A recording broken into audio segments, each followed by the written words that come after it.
On va être honnête, actuellement dans le monde de l'animation occidentale, c'est pas vraiment la fête. C'est même la bonne grosse déprime si on veut être honnête. Avec la fin récente de The Owl House, on a eu tous cette désagréable impression que quelque chose de magnifique venait de mourir et que seul le vide était là pour le remplacer. En moins de 2 ans, il faut dire que c'est une part immense de nos héros et héroïnes qui nous ont été arrachés. Netflix annule toutes ses séries d'animation de qualité, Inside Job y passe, Final Space se termine de manière décevante. Mais si on veut être honnête, le problème de l'animation actuelle ne vient pas entièrement de Netflix. Certes, la firme ON a décidé de se baser sur la quantité médiocre plutôt que la qualité en plus faible nombre et préfère se débarrasser de ses shows coûteux de qualité pour nous abreuver d'une fontaine de caca créatif. Cela dit, même si l'annulation de Inside Job est une honte absolue, il faut être honnête, le plus inquiétant est à venir. Je vous présente le grand vilain de ce nouvel arc du monde de l'animation, David Zaslav. Je sais, on dirait qu'il a un nom de méchant de James Bond, c'est pas pour rien. Qui est David? David est un conservateur américain. Il aime l'argent, il aime les républicains, il aime le fantasme de l'Amérique d'avant. Mais surtout, David n'aime pas l'animation qu'il trouve trop woke. Il n'aime pas la diversité dans les films et séries. Et il n'aime pas les séries qui abordent des sujets sociaux. Et de manière générale, il n'aime juste pas l'animation. Alors, jusque-là, c'est pas bien grave. Tant que David sait mettre ses opinions de merde de côté, et en gérant sa boîte, ça devrait aller. Sauf que David ne sait pas faire cela. Et comme les conservateurs comme lui sont incapables de proposer des projets artistiques valides, qui savent emporter leur public, ou simplement qui peuvent s'aligner sur les demandes d'un public qui, lui, n'est pas resté bloqué 50 ans en arrière, eh bah David fait ce que les gens de son espèce font le mieux, et David se renfrogne et annule tout ce qui ne lui plaît pas. Peu importe que ce soit au détriment de sa compagnie et des demandes du public, si David ne peut pas imposer ses idées dont personne ne veut, eh bah David détruira ce que les gens aiment. Parce que David est un gros con. Et le petit problème, c'est que David, c'est pas Joel Clodo. David, c'est le nouveau PDG d'HBO. HBO qui a beaucoup fait parler d'elle ces temps-ci, suite à sa récente fusion avec Discovery. Discovery étant basiquement la Warner.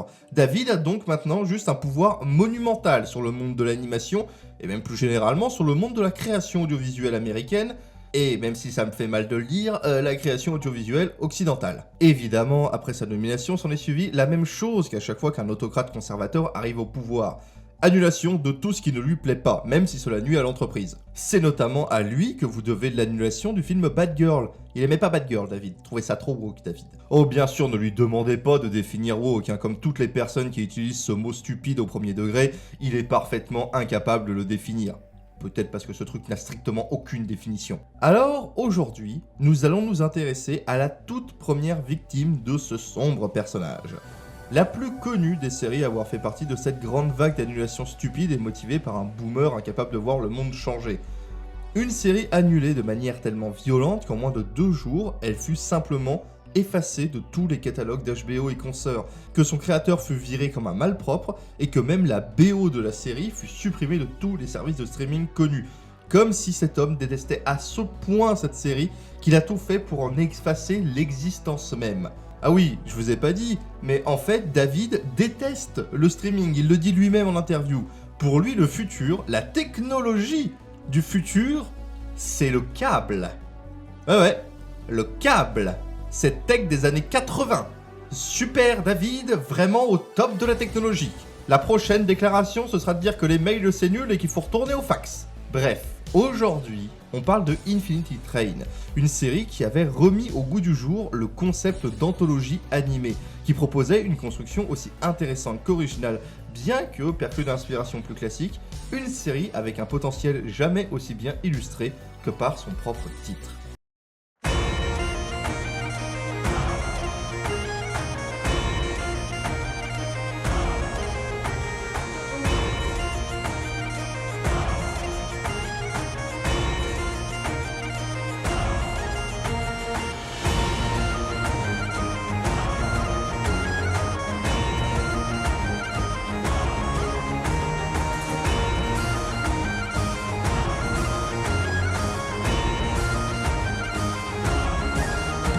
Il était une fois un train aussi infini que le nombre de ses passagers et aussi interminable que l'étrange ligne qu'il emprunte sans jamais s'arrêter. Issu de l'imaginaire de Owen Dennis, Infinity Train suit une structure narrative pour le moins peu habituelle. Il est de nos jours, en effet, rare de suivre de véritables anthologies. Et on peut comprendre pourquoi. Si ce type de narration est parfait pour traiter de nombreuses histoires différentes et explorer avec plus d'intérêt un univers donné en supprimant l'unité de temps induite par le fait de ne pas suivre les aventures d'un seul personnage, cela apporte toutefois le défaut massif de supprimer l'attachement sur la durée des personnages, ainsi qu'un défaut de diffusion, parce qu'il est difficile de diffuser une série d'anthologies où le public, si la série n'est pas diffusée dans le bon ordre, pourra se retrouver avec des changements de personnages et d'intrigue totale entre chaque diffusion. Chaque protagoniste du train sera ainsi suivi sur une intrigue d'une seule saison, puis la série passera à un autre. Alors bien sûr, il ne faut pas croire non plus que ça veut dire que les protagonistes n'ont pas le temps de devenir attachants. Au contraire, ils sont plutôt extrêmement attachants, extrêmement rapidement. Mais il faut bien prendre en compte que ceci n'est pas une série où vous allez suivre durant 4 saisons les aventures de la même personne. Soyez-en prévenus avant de vous lancer dans l'aventure de Infinity Train.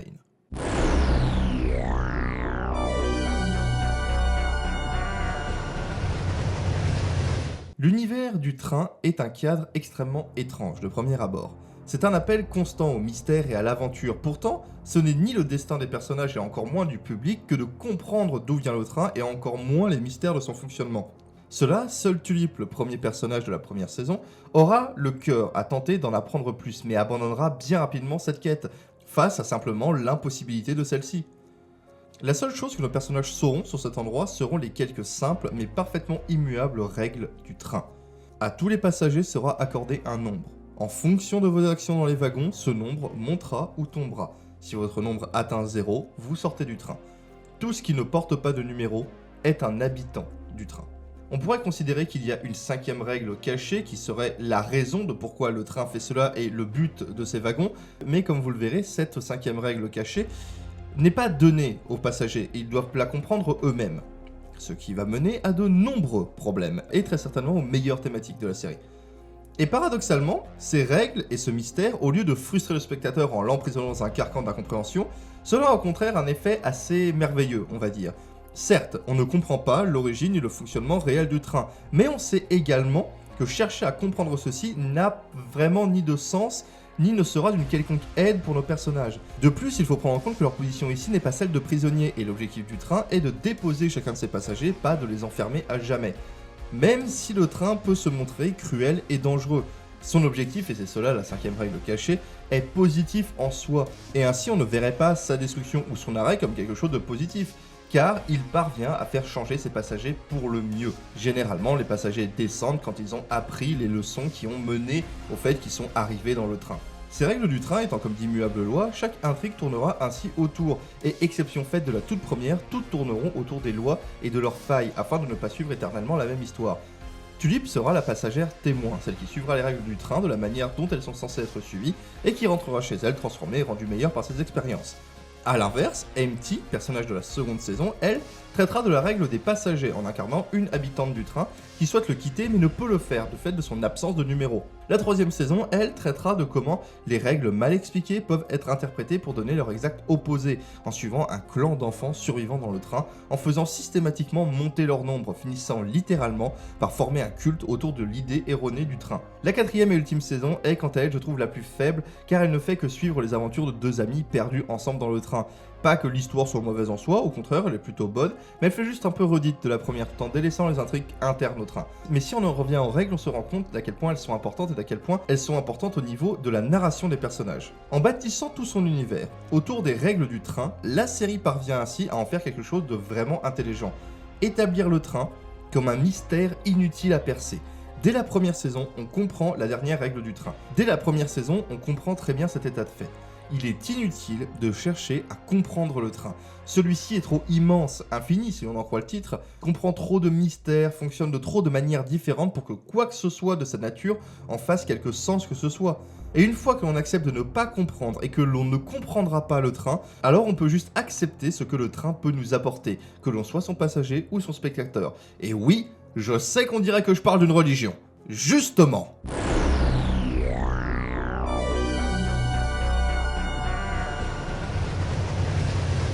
Avec ce que je viens de vous dire, certains ont dû avoir des frissons d'inquiétude, voire de dégoût. Infinity Train serait-elle une œuvre prosélyte qui incite à croire aveuglément à des règles absurdes d'un monde tout aussi absurde sans chercher à les comprendre ni à les remettre en cause?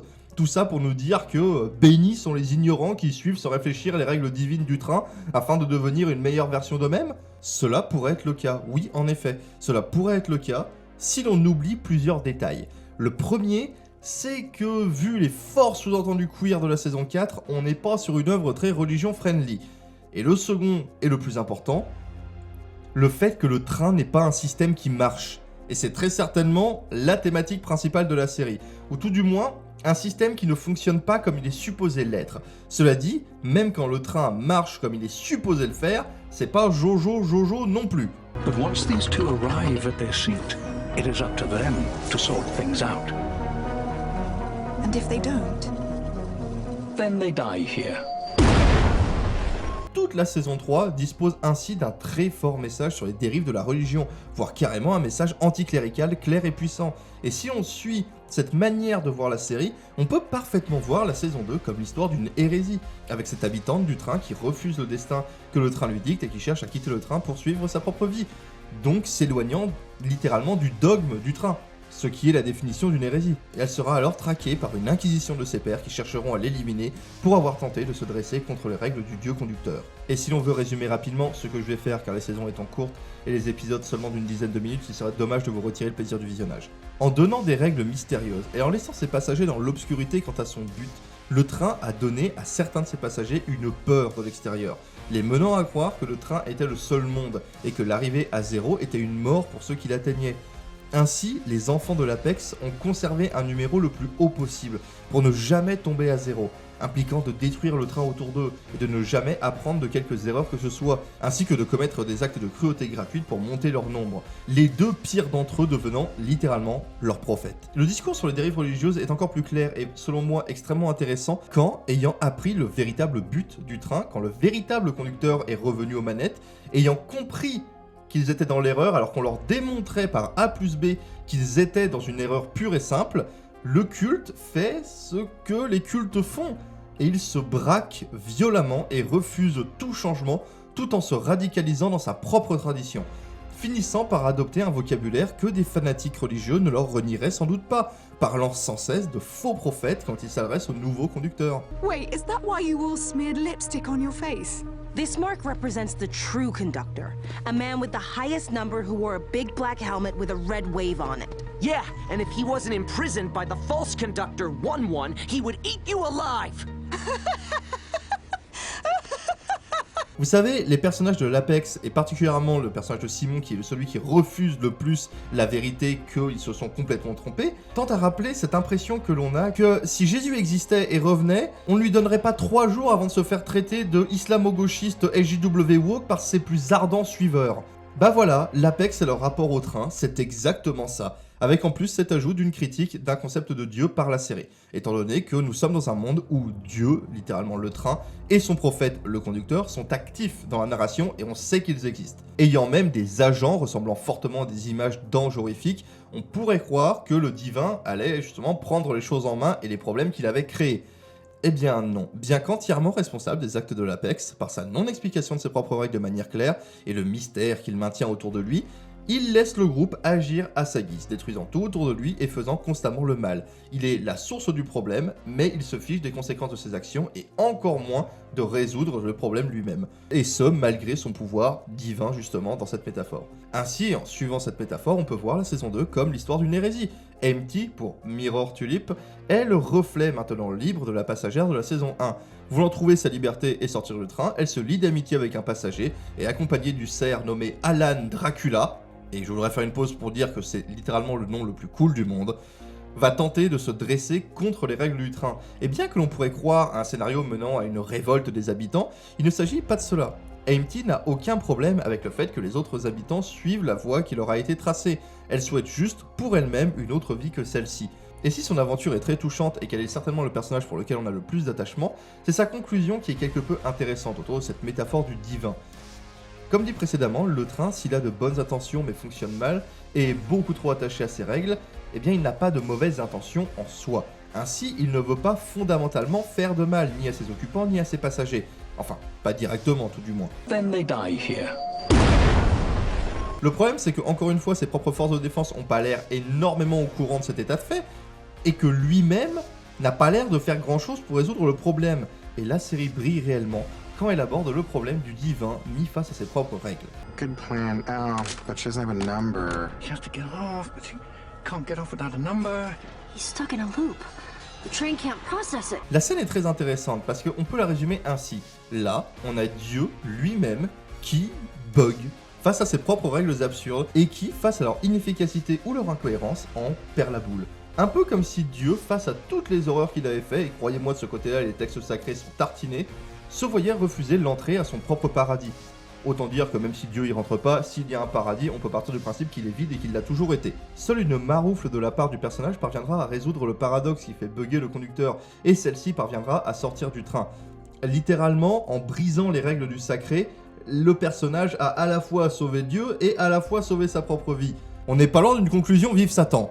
Au passage, le changement d'identité de MT à la toute fin pourrait être vu soit comme une métaphore queer ou comme le rejet d'un ancien nom d'esclave pour marquer sa nouvelle liberté. Dans les deux cas, encore quelque chose qui place le train dans la position d'un divin méchant. Pas forcément dans son intention, je crois qu'on l'a déjà assez vu que le train a une intention plutôt positive, mais au moins dans ses actions et dans sa manière de suivre aveuglément les règles qu'il a mis en place, même quand on lui prouve à lui-même que ces règles sont incohérentes et ne fonctionnent pas et apportent du malheur. Certainement une manière d'avertir son public de ne pas faire de même, de ne pas suivre aveuglément des règles mises en place bien avant vous.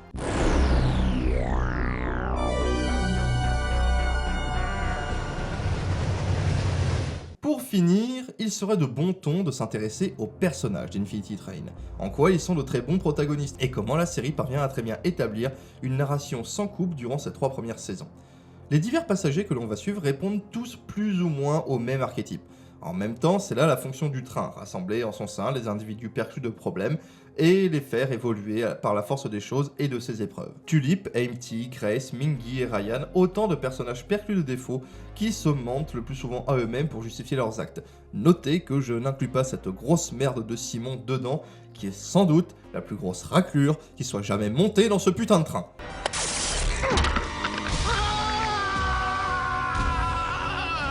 But you're no person.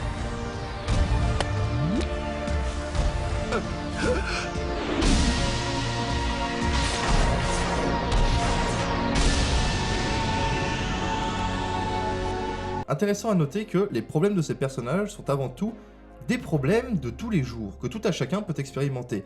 Aucun des personnages n'est face à un immense dilemme ou une situation déchirante que le train va résoudre. Au contraire, c'est des problèmes plutôt communs, et il est intéressant de montrer comment de tels problèmes, s'ils ne sont jamais traités, peuvent empoisonner l'esprit d'un individu sur le long terme. Tulip est déchirée par le divorce de ses parents qui lui donne l'impression d'être laissé pour compte. MT veut simplement sortir du carcan de son statut de reflet. MT veut simplement sortir du carcan que son statut de reflet lui impose. Pas pour rien qu'elle s'habille en punk d'ailleurs. Jesse, son compagnon, il a maltraité son frère par pression sociale et s'en veut énormément. Grace avait une famille qui attendait trop d'elle tout en la délaissant. Et Mingy et Ryan, qui pour l'un a refusé de suivre leur rêve commun et se retrouve à suivre une voie qui ne lui convient pas, et l'autre qui a suivi la voie de leur rêve, mais sans conscience de la difficulté de celle-ci et d'à quel point il avait besoin de son ami pour la réussir. Et aussi un sous-texte sur le fait que les deux ont aussi besoin de sortir du placard. Les épisodes étant globalement courts, ainsi que les saisons, on peut voir nos personnages apprendre et évoluer de manière à la fois rapide et naturelle. Et une fois qu'on a compris le principe du fait que chaque wagon va invariablement apporter une leçon ou un développement au personnage, on comprend le potentiel absolument infini du concept. Littéralement, on pourrait suivre des centaines de personnages différents, régler leurs petits problèmes, puis passer au suivant, sans que la répétition ni le concept ne s'essouffle, car la fonction du train et son immuabilité sont parfaitement établies dès le début de l'intrigue. Rien ne pourra stopper le train continuera éternellement à rouler, à prendre des passagers, à leur faire résoudre leurs problèmes et à les ramener chez eux. Then they die here. De plus, la série a une méthode très simple et pourtant efficace de lier toutes ces histoires entre elles. Systématiquement, si on fait exception de la saison 4, le personnage principal de la saison croisera un à plusieurs personnages qui finiront par être retrouvés dans les saisons suivantes. Par exemple, Tulip, elle croise MT et la libère, puis elle rentrera en contact avec l'Apex, avec Grace et Simon, ce qui permettra d'établir la thématique religieuse de la saison suivante, ainsi que les personnages. Puis Simon et Grace croiseront Amelia, qui était sans doute destinée à être le personnage principal de la saison 5. Seule la saison 4 brise ce cheminement car elle brise aussi la continuité du récit, en prenant place dans le passé du train. En vrai, la saison 4 aurait pu être à la place de la saison 1, que ça aurait pas gêné le récit. En plus, cela aurait eu le mérite de présenter à l'avance le personnage de Amelia, qui est de loin le perso le plus intéressant de la série, et la perte de la saison 5, qui je pense était destinée à lui être dédiée, est un vrai drame. Bref, avec un système d'introduction de personnages solide, un concept d'univers aux règles établies dès les premières secondes de l'intrigue, et une possibilité de répéter ce concept aussi longtemps que nécessaire, Infinity Train avait un potentiel parfaitement infini. Mais du futur de cet univers, de ce qu'il aurait pu devenir et des histoires qu'il aurait pu raconter, eh bien ne reste que des théories. Eh oui, des théories c'est bien tout ce qu'il nous reste, tant la furie de David Salzav s'est abattue sur cette série. Probablement que les sous-entendus gays entre Minghui et Ryan ont suffi à placer dans son esprit triste et malade cette série dans la liste des choses à détruire sur son catalogue. Ah oui, non parce que j'ai pas fini avec David, hein. Si d'un ton narquois vous vous dites « Ah, chez les woke, qu'est-ce que vous allez faire maintenant qu'on a un gros boomer conservateur qui annule toutes vos séries woke, hein ?» Bon déjà vous êtes un crétin, ça c'est dit. Mais rassurez-vous, parce que c'est pas que le monde de l'animation qui est en train de douiller. Vous savez ce que c'est, ça ? C'est des affiches et des kits de presse des archives de la Warner qui remontent aux années 50. Ce qui veut dire des affiches historiques, des dossiers de production, des scripts originaux, littéralement de l'histoire de cinéma dans son aspect le plus brut. Eh bah dites-leur adieu. David trouve que ça coûte trop cher, donc il faut baisser les coûts par tous les moyens. Ça veut dire virer les gens pour demander aux survivants de bosser 3 fois plus, donc attendez-vous à des grèves de la part des scénaristes dans les mois qui viennent, d'ailleurs ça a été lancé il y a pas longtemps, et attendez-vous aussi à des effets spéciaux encore pires qu'avant, parce que les gens vont pas par miracle faire un meilleur taf à 50 qu'ils le faisaient à 500, et ça veut dire aussi de se débarrasser de tout ce qui ne rapporte pas directement de l'argent. Donc au revoir l'histoire du cinéma, et au passage au revoir la Warner, qui est en train de se faire sauvagement démanteler. Voilà, on est en train de perdre tout ça parce que David est en guerre contre les woke. Alors, avalez le coup ? Vous êtes heureux d'avoir détruit un studio et des parts entières de l'histoire du cinéma à force de faire monter vos paniques morales de merde ? D'avoir détruit tout ça pour faire chier un ennemi imaginaire ? Et c'est pour ça en fait que je voulais ouvrir et finir cette vidéo en parlant de ce type. David Zaslav est l'archétype de tout ce qui va mal dans l'industrie culturelle. Seules 2 choses intéressent ce type de personne. L'argent rapide et gagner la guerre culturelle que les conservateurs américains se fantasment depuis des années. Vous savez, cette guerre qui leur fait dire que le plus important alors que la planète brûle, que l'inflation explose, que les tensions sociales pètent et que les infrastructures publiques de leur pays tombent littéralement en miettes, et ben en réalité, c'est que la petite sirène elle est noire. Ou alors que 2 persos imaginaires se soient fait un bisou dans un dessin animé. Oh. Et pour ces 2 raisons, eh bien en fait il fait exactement ce que le capital attend de lui. Il détruit tout ce qu'il dérange pour gratter les quelques dollars qu'il peut avant que tout s'effondre. Il vire et détruit la vie de centaines voire de milliers de personnes sans aucun remords et massacre même l'histoire d'un média qu'il semble mépriser. Puis il se tient au milieu du désert culturel qu'il a créé après avoir vidé complètement son catalogue. Regardez le catalogue de HBO aujourd'hui, c'est assez lamentable. Et il se trouve alors le moment de devoir le re-remplir ce catalogue qu'il a vidé.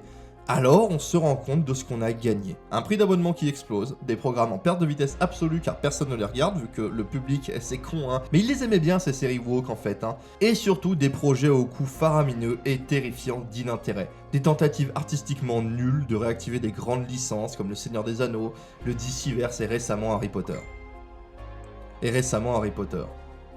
Quoi ? Vous croyez que c'était pour une raison artistique que Harry et ses copains ils avaient droit à leur reboot ? Non, si Harry a droit à son reboot et que la prod met autant en avant l'implication de Rowling, c'est uniquement pour jouer sur le climat anti-woke qui entoure l'autrice.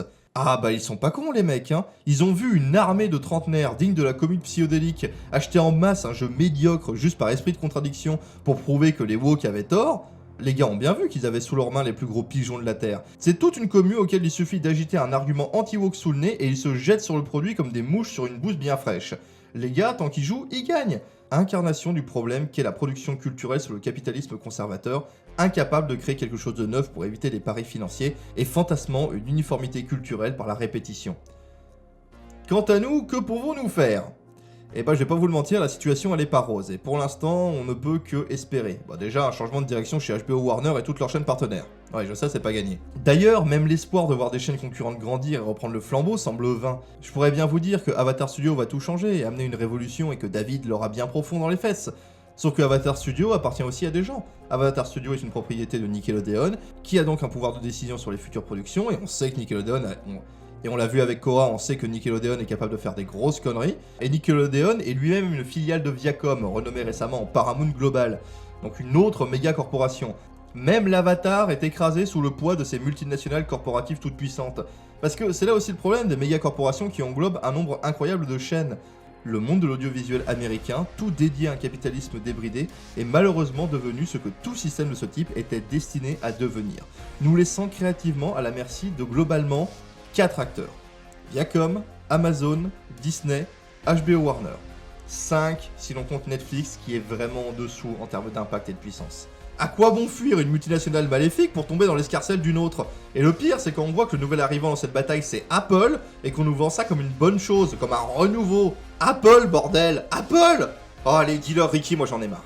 A superb drama about the importance of dignity and doing the right thing, made by a company that runs sweatshops in China. So, well, you say you're woke, but the companies you work for, I mean, unbelievable. Apple, Amazon, Disney. If ISIS started a streaming service, you'd call your agent, wouldn't you? So, if you do win an award tonight, don't use it as a platform to make a political speech, right? You're in no position to lecture the public about anything. You know nothing about the real world. Most of you spent less time in school than Greta Thunberg. So, if you win, right, come up, accept your little award, thank your agent and your God, and... So...